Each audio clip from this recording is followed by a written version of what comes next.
Pwede kasuhan ito si Robin Padilla ng obstruction of justice dahil nakita, no, may mga video nag-viral na kasama ni Robin Padilla itong si Bato de la Rosa.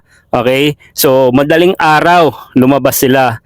Ang ginamit na sasakyan kay Robin Padilla. So ibig sabihin obvious na tinulungan ni Robin Padilla na makatakas, which is merong pwedeng ikaso sa kanya dahil pwedeng obstruction of justice. Ngayon hinahanap na ngayon itong si Robin Padilla dahil pwedeng hindi pa naman siya may kaso, no? Kumbaga i-interviewin lang, alamin kung nasan si Bato. Yan po yung goal muna ng NBI kasi siya yung huling kasama ni Bato nung tumakas. Kung naalala nyo kagabi, no isang gabi na kasama ni Robin Padilla bumaba sa elevator, okay? And doon pa lang nakaplano na yung pagtakas ni Bato. Dahil imagine nyo guys, dahil marami pong balibalita na yung shooting accident kahapon sa loob ng Senado is gawa-gawa lang. Kumbaga scripted o stage yung tawag nila. So para sa akin, obvious naman.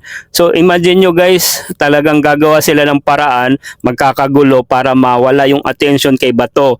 So yun yung paraan na pakatakas. Kaya ngayon, itong Sergeant at Arms, no, ang pangalan nito, si Mau, nakalimutan ko, yun, suspension siya ng 6 months dahil under investigation pa. So yun yung mahirap ngayon. Ito si Robin Padilla, isa sa mga talagang paghinalaan, no, pwedeng obstruction of justice talaga, magiging kaso ito ni Robin Padilla. Kaya so abangan natin ang magiging update dahil hindi na natin makita si Robin at pati si Bato. So yun nakakalungkot pagka nakalabas itong si Bato de la Rosa sa bansa natin, and which is sabi ng Department of Justice na pag siya ay lumabas, okay, pwede na siyang hulihin. Kasi right now, ang Department of Justice naghihintay ng abiso sa Supreme Court, no? Kailangan na may 72 hours na sumagot ng bawat side, no? So ngayon, kasi alam naman natin, may kakayahan po itong makatakas sa bansa natin. Baka maulit na naman yung kay Harry Roque, Saldico at Atong Ang. Yan ang mahirap sa atin, nasa loob na ng Senado, di ba? Pinigilan ng mga senador, which is talagang pwedeng kasuhan. Imagine mo, nasa custody nila, Senado.